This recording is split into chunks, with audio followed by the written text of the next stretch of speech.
Hello बच्चों, let's first read the question. So question में हमें क्या दे रखा है? Complete combustion of 1.80 gram of N oxygen containing compound CxHyOZ gave 2.64 gram of CO2 and 1.08 gram of H2O. The percentage of oxygen in the organic compound is। तो question में आपसे क्या पूछ रहा है?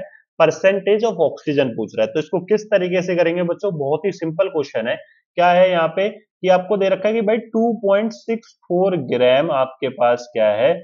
CO2 है। ठीक है, तो number of moles of CO2 निकाल सकते हो क्या? Given mass of the CO2 upon में molar mass of the CO2। तो मोलर मास कैसे निकलेगा बच्चों? 12 प्लस में 2 मल्टीप्लाई में 16, तो 12 प्लस में 32, तो कितना आ गया? 44 ग्राम पर मोल। तो 2.64 अपॉन में 44, तो इसका सीधा सीधा मतलब कितना हो गया बच्चों? 0.06 मोल CO2 के हैं। कितने हैं बच्चों? 0.0 मोल CO2 के हैं, है ना। अब यहाँ पे अगर आप देखो तो कार्बन की अगर मैं बात करूंगा तो कार्बन कितने हैं? एक ही है। तो number of moles of carbon कितने होंगे? 0.06 मल्टीप्लाई में 1, तो 0.06 इतने मोल्स कार्बन के हैं। तो मास ऑफ कार्बन की मैं बात करूं बच्चों, तो मास ऑफ कार्बन कैसे निकालोगे? 0.06 मल्टीप्लाई में 12, कितना आ जाएगा? 0.72 ग्राम आ जाएगा। कितना आ जाएगा बच्चों? 0.72 ग्राम। ठीक है, तो 1.80 में से 0.72 ग्राम तो कार्बन का मास हो गया। सिमिलरली अब हाइड्रो यहाँ पे देखते हैं H2O का दिया हुआ है।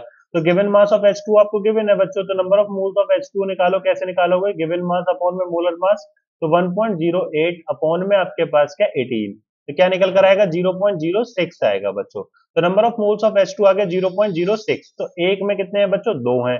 तो number of moles of hydrogen अगर आप निकालोगे तो दो मल्टीप्लाई में क्या आ जाएगा? 0.06, तो 0.12। तो मास ऑफ हाइड्रोजन अगर आप निकालोगे तो क्या निकल कर आएगा बच्चों? 0.12 मल्टीप्लाई में 1, तो 0.12 ग्राम आएगा।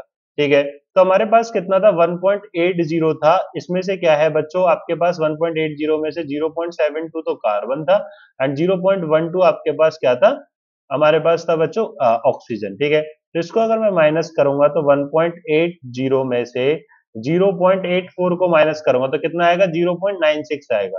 तो 0.96 ग्राम मास था ऑक्सीजन का इस कंपाउंड में। ठीक है, तो परसेंटेज कैसे निकलेगी? तो 0.96, ठीक है, डिवाइड बाई क्या कर दोगे? 1.80।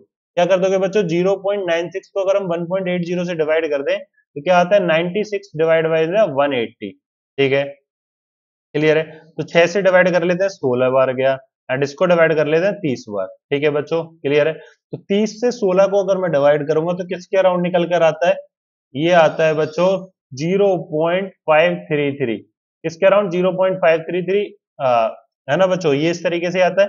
तो यहाँ पे क्या है कि परसेंटेज की बात पूछ रहा है, तो परसेंटेज कैसे? 100 से मल्टीप्लाई कर दो तो 53.33 परसेंटेज हमारे पास निकल के आती है। तो यहाँ पे क्या होगा? ऑप्शन ए हमारा क्या होगा? बिल्कुल सही होगा। ऑप्शन बी गलत है, ऑप्शन सी गलत है, एंड ऑप्शन डी भी गलत है। So final answer will be the option A. I hope you understand it very well. Thank you.